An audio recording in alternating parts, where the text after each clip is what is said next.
Hello guys, कैसे हैं आप। पीएससी की जो सीरीज़ हम चला रहे थे दोस्तों, उसका जो है ये अगला लेक्चर आ चुका है आपके सामने।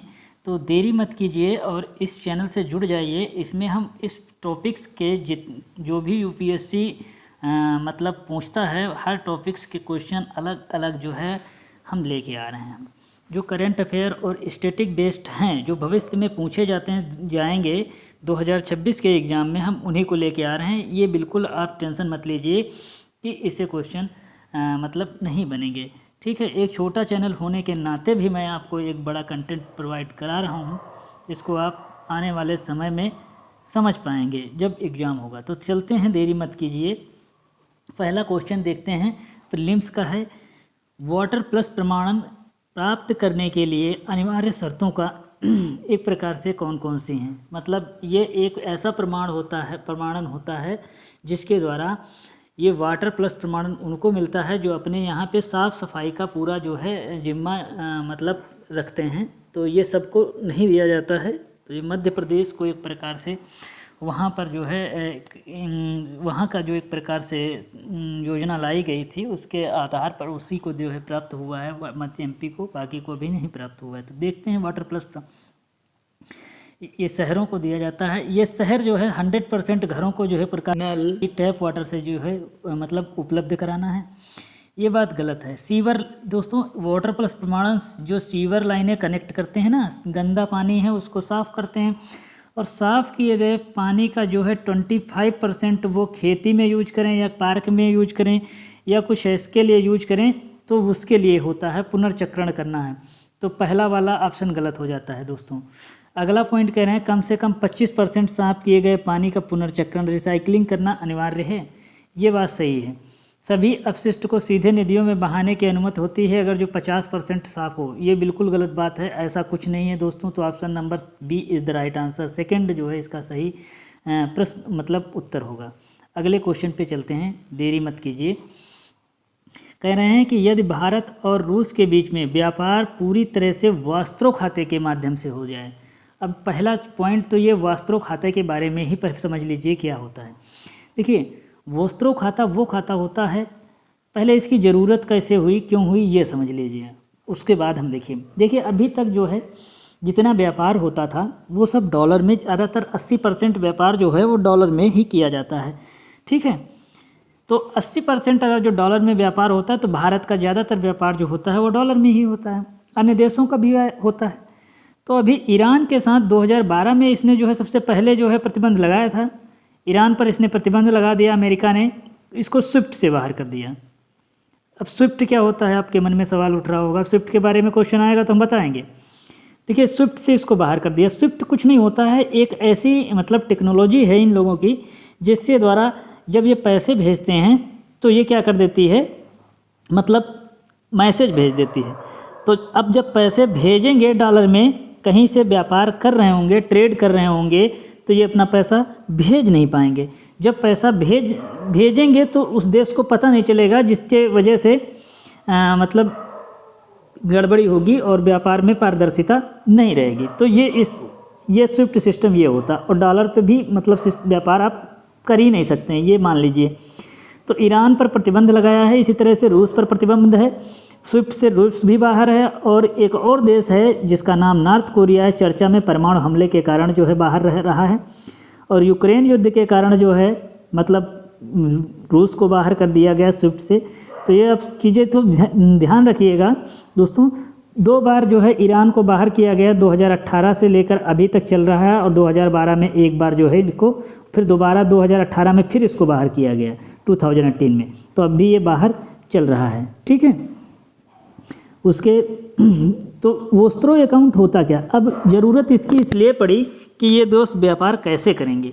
ये देश जो है व्यापार करने के लिए भारत ने एक ऐसी पॉलिसी, मतलब अन्य देशों ने भी ऐसे संगठन बनाने का प्रयास किया कि हम आपको रुपए में ही व्यापार करने का अनुमति देंगे, और आप हमें जो है रियाल में, मतलब जो वहाँ की जो मतलब मुद्रा है उसमें जो है आप हमें व्यापार करने का परमिशन दें। तो भारत क्या करता है, 22 देशों के अभी तक मतलब 22 देशों के एक प्रकार से क्या कर चुका है, वस्त्रों खाते चुका है। 22 देशों के ओस्त्रो खाते खोल सका। 22 देश से ऊपर ज़्यादा भी देश हैं, क्योंकि दोस्तों ये खाते जो खोलते हैं कोई देश नहीं खोलता, ये खाते बैंक खोलती हैं। ठीक है, बैंक को ज़रूरत पड़ती है पैसे के लेन देन में। तो जैसे अब मान लेते हैं ईरान का बैंक है, तो वो आकर के भारत में 1 रुपये वाला खाता खोला जाएगा, मतलब उसमें जो भी व्यवहार होगा वो रुपये में होगा, बाकी चीज़ में नहीं होगा। ये भी ध्यान रखिएगा। अगर जो भारत अपने देश में ओस्त्रो अकाउंट खुलवाएगा तो रुपये में ही सब कुछ लेगा। और जो ओस्त्रो अकाउंट होता है ये आरबीआई के माध्यम नियमों के गाइडलाइन के अनुसार ही काम करता है। जैसे आरबीआई चलाती है अदर खाते को, वैसे ही चलता है। लेकिन ये विदेशी खाता होता है, विदेशी बैंक का खाता होता है, हमारे देश में खुला जाता है और उसके माध्यम से हमारा देश जाता है, वहाँ रुपया दे देता है, वो लोग आते हैं इस ओस्त्रो खाते में जमा करते हैं पैसा अपना, और यहाँ से चावल वगैरह और इस तरह की चीज़ दवाइयाँ वगैरह जो है मतलब ईरान ले जाता है और हम लोग वहाँ से तेल लेके आते हैं। तो ओस्त्रो खाता ये है, मतलब इसमें डॉलर का द्वारा मतलब काम ही ख़त्म हो जाता है। डॉलर का एक प्रकार से विरोधी मान लीजिए। तो अब डॉलर के लिए एक यूपीआई सिस्टम आया है भारत में, जो डॉलर को धीरे धीरे ख़त्म ही कर देगा। ये आप समझिएगा, आने वाले समय में डॉलर का व्यापार बहुत कम हो जाएगा।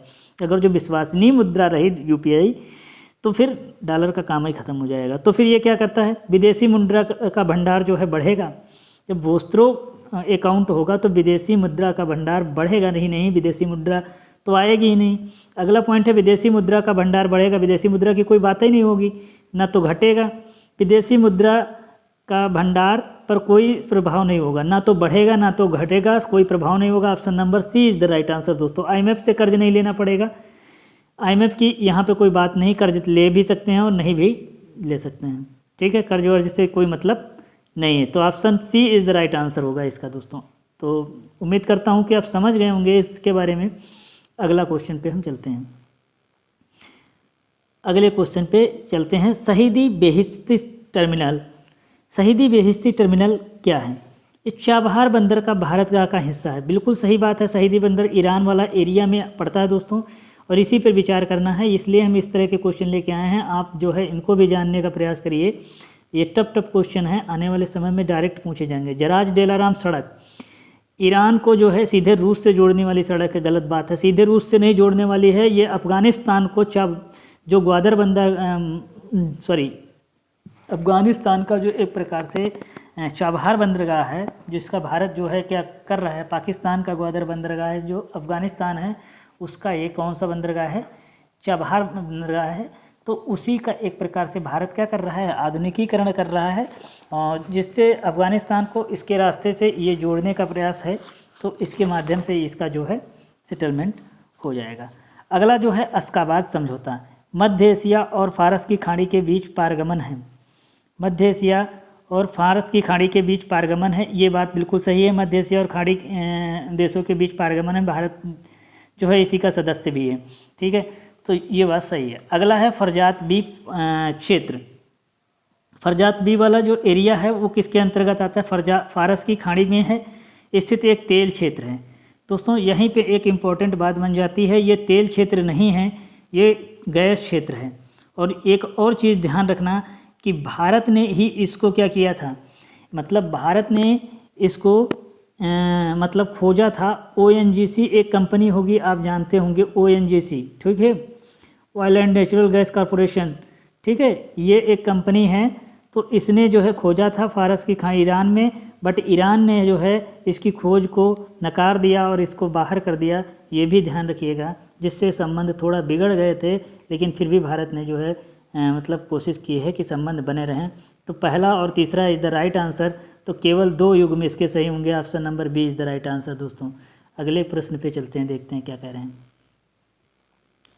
देखिए, मध्य पूर्व आर्थिक गलियारा IMEC, ठीक है, IMEC के बारे में सही क्या है दोस्तों? ये ध्यान रखना, ये रेल मार्ग के द्वारा और समुद्र मार्ग के द्वारा एक प्रकार से गलियारा है। ठीक है, और ये विकल्प है चीन का जो बेल्ट एंड रोड इनिशिएटिव हिस्सा है। हम लोग जो है कहाँ से जाते हैं? लाल सागर वाले मार्ग से जाते हैं। ठीक है, अब हमको लाल सागर वाले मार्ग से यूरोप जाना पड़ता था, लेकिन अगर जो इस वाले IMEC का निर्माण हो जाता है, पूरा हो जाता है, ठीक है, तो जो चाबहार बंदरगाह चल रहा है उस रास्ते से हम सीधे मध्य एशिया में और यूरोप का जो है रास्ता खोज सकते हैं। इसके द्वारा ईरान के रास्ते से मध्य एशिया और यूरोप का जो है एक प्रकार से रुख कर सकते हैं, रूस तक पहुंच सकते हैं इस गलियारे के माध्यम से। तो ये भी ध्यान रखिएगा, ठीक है। और IMEC एक बहुत ही अच्छा गलियारा है, तो इसके बारे में हमें चर्चा करना है। ये पहला पॉइंट देखिए, ये केवल समुद्री मार्ग से होता है, यही एक बात यहाँ पे गलत हो गई, समुद्री मार्ग से नहीं, रेल मार्ग भी इसमें जो है एक प्रकार से शामिल है, तो समुद्री मार्ग ही इसमें शामिल नहीं है। तो पहला ऑप्शन यहाँ पे गलत हो जाता है दोस्तों, ठीक है। दूसरा ऑप्शन है इसमें भारत, UAE, सऊदी अरब, यूरोपीय संघ, अमेरिका तक भी दोस्त जाता है ये, तो ये ध्यान रखिएगा। USA मतलब समुद्र के रास्ते USA को भी कनेक्ट कर लेता है, तो सेकंड ऑप्शन भी इसका क्या हो जाएगा, यूरोप से जो है USA निकल जाते हैं, कोई दिक्कत नहीं है पास ही से, तो इसको भी कनेक्ट कर देता है। तो second is the right answer, option B is the right answer. Next question पे हम चलते हैं, देखते हैं क्या कह रहे हैं।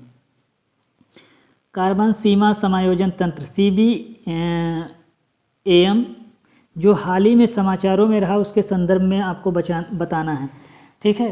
कार्बन सीमा समायोजन तंत्र, ठीक है, ये वही कार्बन सीमा समायोजन तंत्र ये होता है कि जब कोई मतलब EU का कोई सदस्य देश बनता है, मतलब यूरोपीय संघ का कोई दोस्त सदस्य बनता है जब, तो ये समझौता उसको करना पड़ता है दोस्तों। इसके द्वारा ये होता है कि यदि आप ज़्यादा कार्बन एमिशन कर रहे हैं तो जो EU के नियम हैं उसके आप बाहर कर दिए जाएंगे, ठीक है।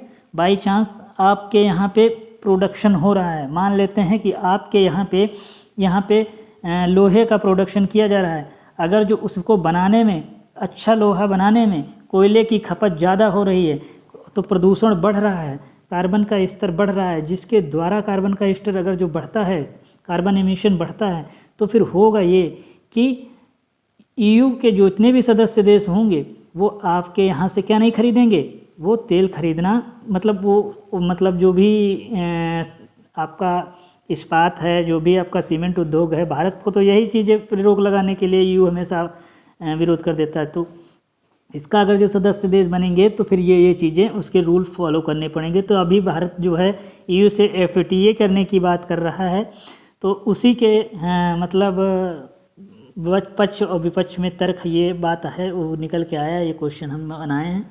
तो यहाँ देखिए, यह यूरोपीय संघ द्वारा आयोजित लोहा और इस्पात और सीमेंट पर लगाया जाने वाला टैक्स है, ठीक है।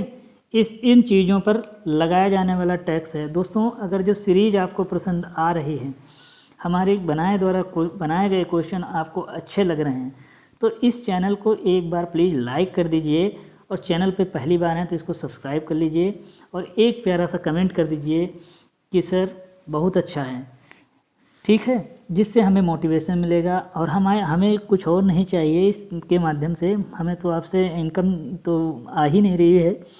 तो ये आप ध्यान रखिएगा दोस्तों कि इस बात का कि जो चीज़ फ्री मिल रही है तो उसमें कमेंट करने में आपको कोई दिक्कत नहीं होनी चाहिए, ठीक है। क्योंकि हम इस समय नाइट का समय है, लगभग 4 मिनट बाकी हैं 12 बजने में, तो उस समय वीडियो बना रहे हैं। तो ये ध्यान रखिए, किसी की मेहनत अगर जो आप ले रहे हैं तो उसका जो है मतलब फ़ायदा ले रहे हैं, तो आप जो है उसको जो क्या करिए, लाइक और एक कर ही दीजिए, और एक प्यारा सा कमेंट कर दिए, बहुत अच्छा है।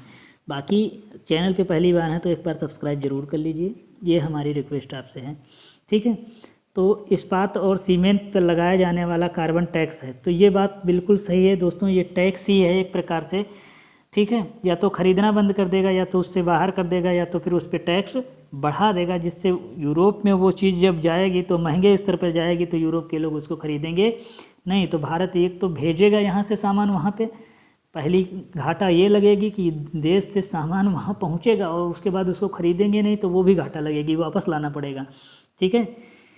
इसका उद्देश्य कार्बन लीकेज को रोकना, जहां कंपनियां सख्त पर्यावरण नियमों के उद्देश्य का उत्पादन, मतलब नियमों के उत्पादन वाले देशों में उत्पादन स्थानांतरित करती हैं, ये बात बिल्कुल सही है।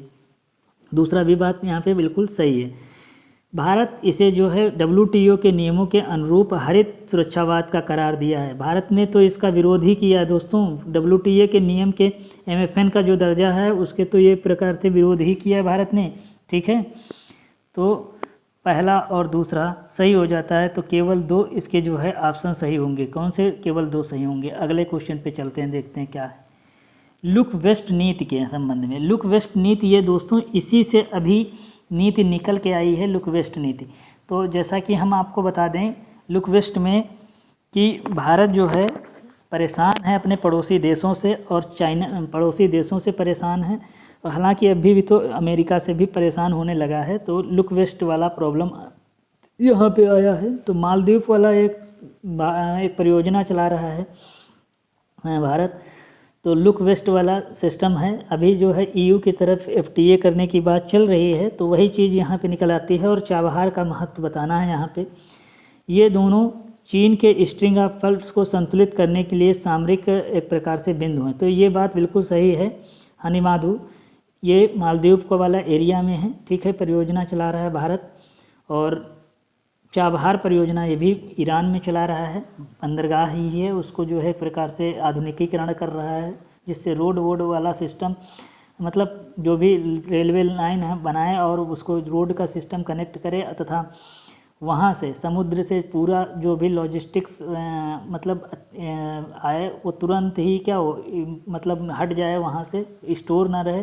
जैसे सीमेंट वगैरह गया तो डायरेक्ट कंटेनर में पैक है, कंटेनर शुद्ध समेत उठा करके क्या कर दिया गया, डाल दिया गया, ठीक है। तो वैसा जो है सिस्टम यहाँ पे किया जा रहा है। हनीमाधु परियोजना मालदीव के बजट से वित्त पोषित है। ये क्वेश्चन दूसरा वाला गलत हो जाता है, तो option first is the right answer दोस्तों। इसका फर्स्ट जो है वो सही होगा। तो ये ध्यान रखिएगा, हनीमाधु परियोजना वगैरह ये सब इम्पोर्टेंट चीज़ें हैं, ये मिलती नहीं हैं ऐसे। तो जब एग्ज़ाम में पूछ ली जाती हैं तो आप कहते हैं कि ये कहाँ से आ गई, ये तो मैंने पढ़ा ही नहीं। तो ये वहीं से आ गई जहाँ आप पढ़ना छोड़ चुके थे। तो आप, और फिर एक बार कहना चाहूँगा कि वीडियो अच्छा लग रहा हो तो लाइक तथा एक प्यारा सा कमेंट ज़रूर कर दीजिए कि सर बहुत अच्छा है, और चैनल पे पहली बार है तो सब्सक्राइब जरूर कर लीजिए। अगला क्वेश्चन, OCI कार्ड धारक ऐसे व्यक्तियों को बोला जाता है, ध्यान रखिएगा, जो 15 अगस्त 1947 को जब विभाजन हुआ भारत का, उसके बाद जो पाकिस्तान का एरिया वो अलग हो गया, भारत के एरिया वो अलग हो गया। तो उसके बाद जो भारत के नागरिक भारत का क्षेत्र में सम्मिलित होने के बाद नागरिक बने, तो ऐसे व्यक्ति मतलब नागरिक बने, लेकिन बाद में, ठीक है, इसके बाद उन्होंने विदेशी नागरिकता हासिल कर ली जाके, तो ऐसे व्यक्ति को OCI बोला गया। तथा एक बात और है, 26 जनवरी 1950 को, ठीक है, या 26 जनवरी 1950 को या 26 जनवरी 1950 के बाद वो उनके मतलब वो पात्र थे कि भारत के नागरिक होने के, ठीक है, या भारत के नागरिक थे 26 जनवरी 1950 के बाद, लेकिन अब वो इस समय जो है विदेशी नागरिकता ग्रहण कर चुके हैं। तो ऐसे व्यक्तियों को OCI बोला जाता है। अब पर्सन ऑफ इंडियन ओरिजिन किसको बोला जाता है, पर्सन ऑफ इंडियन ओरिजिन किसको बोला जाता है, अब हमको बता देते हैं। देखो, पर्सन ऑफ इंडियन ओरिजिन ऐसे व्यक्तियों को बोला जाता है दोस्तों जो मतलब 26 जनवरी 1950, ठीक है, के बाद को उनके दादा दादी मम्मी पापा कोई जो है भारत के नागरिक थे, या अविभाजित भारत मतलब 15 अगस्त 1947 के बाद या 15 अगस्त 1947 को वो भारत के क्या रहे हों, नागरिक रहे हों, उनके दादा दादी या मम्मी पापा, तो ऐसे पर्सन को पर्सन ऑफ इंडियन ओरिजिन बोला जाता है, मतलब पर्सन ऑफ इंडियन ओरिजिन बोला जाता है। अब देखिए, ये जो OCI होता है, अब इसको भारत सरकार ने, मतलब जो पर्सन ऑफ इंडियन ओरिजिन था उसी को भारत सरकार ने अब OCI का दर्जा ही दे दिया है। मतलब ये दोनों लगभग समान ही हैं, तो OCI का दर्जा दे दो।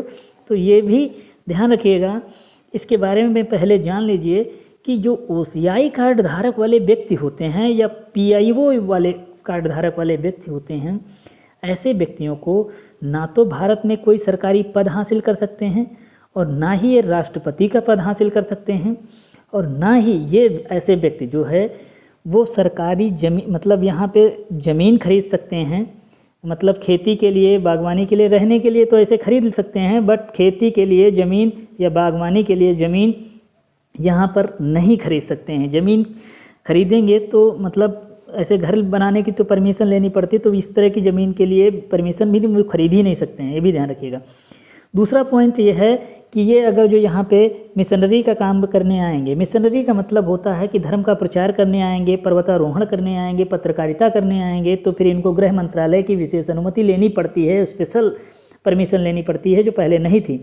अब एक चीज़ और ध्यान रखिएगा, ये नागरिकता अधिनियम 1955 के प्रावधानों के अंतर्गत विनियमित किए जाते हैं। एक पॉइंट और रख दीजिएगा, person of Indian origin OCI card धारक उन्हीं को जारी किया जाएगा जो 15 अगस्त 1947 के बाद या तक, या 26 जनवरी 1950 के बाद या तक वो क्या थे, वो मतलब भारत के क्या रहे हों, मतलब नागरिक रहे हों, और उनका संबंध बांग्लादेश तथा पाकिस्तान से नहीं होना चाहिए। मतलब पूरे विश्व की नागरिकता हासिल कर लिए हों तो चलो कोई बात नहीं, लेकिन बांग्लादेश और पाकिस्तान की अगर जो नागरिकता हासिल किए हैं तो फिर उन्हें OCI कार्ड नहीं माना जाएगा, ना पर्सन ऑफ इंडियन ओरिजिन माना जाएगा। ठीक है, इनका कार्ड इनको जारी नहीं किया जाएगा अगर जो पाकिस्तान और बांग्लादेश की नागरिकता ग्रहण कर लिए। ये भी एक बहुत ही इम्पोर्टेंट सटीक पॉइंट है दोस्तों, ये ध्यान रखना। अब ये भारत का डायस्पोरा 3 प्रकार का होता है।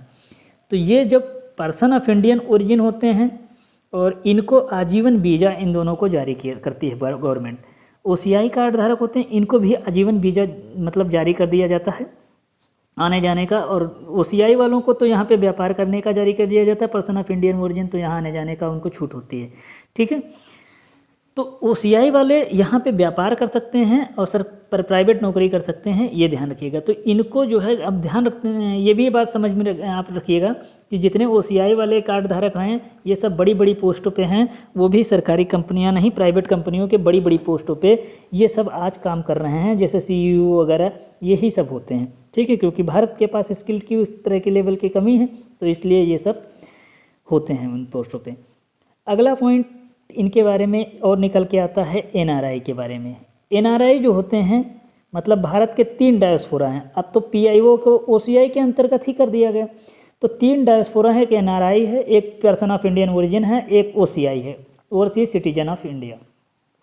डायस्पोरा हैं ये तीनों, ये भारत में पैसा भेजते हैं, भेजने का काम करते हैं, रेमिटेंस भेजते हैं। रेमिटेंस कौन भेजता है? NRI जो भेजते हैं वो रेमिटेंस बोला जाता है। ठीक है, NRI क्या करते हैं, ये पैसा जो भेजते हैं उन्हें रेमिटेंस बोला जाता है।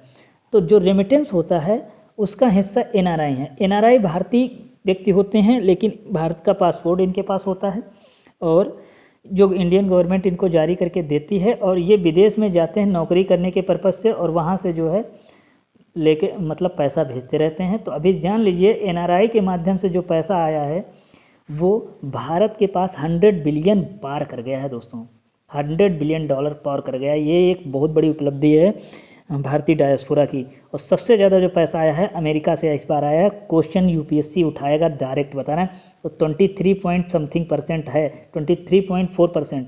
इसके बाद UAE से पैसा आया है, 18% है। USA से ज़्यादा पैसा इसलिए आया है क्योंकि वहाँ पे IT सेक्टर और वहाँ के जो भी मेडिकल सेक्टर्स के जो भी लोग लगे हुए हैं वो पैसा वहाँ से यहाँ भेज रहे हैं, जिसकी वजह से इंडिया का जो है मतलब ये फॉरेक्स बढ़ा है।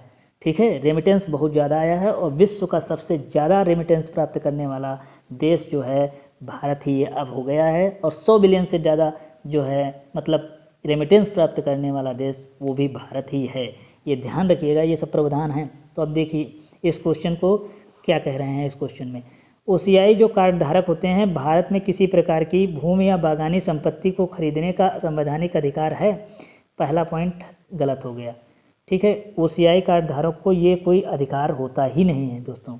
ठीक है, आधिकारिक रूप से ये मिशनरी पर्वतारोहणी का काम करने के लिए गृह मंत्रालय से, विदेश मंत्रालय से विशेष अनुमति लेनी पड़ती है। बिल्कुल सही, दूसरा ऑप्शन सही है। नागरिकता अधिनियम, ठीक है, OCI कार्ड धारक नागरिकता अधिनियम के प्रावधानों के अधीन जो है विनियमित किए जाते हैं, तो तीसरा भी ऑप्शन सही, दूसरा सही है। ठीक है, तो केवल 2 इसके जो है सही हैं। ठीक है, 2 ऑप्शन इसके सही हो जाते हैं। तो दोस्तों वीडियो अच्छा लग रहा हो तो इसको लाइक कर दीजिए, चैनल पहली बार है तो सब्सक्राइब कर लीजिए। ठीक है, इस तरह का हम जो है वीडियो आपको लेके आ रहे हैं, जिस तरह से इतनी मेहनत कर रहे हैं तो इसका जो है कुछ बेनिफिट दीजिए हमें। ठीक है। यदि आप बेनिफिट देंगे तो भी हम ये सीरीज आगे चला पाएंगे। ठीक है।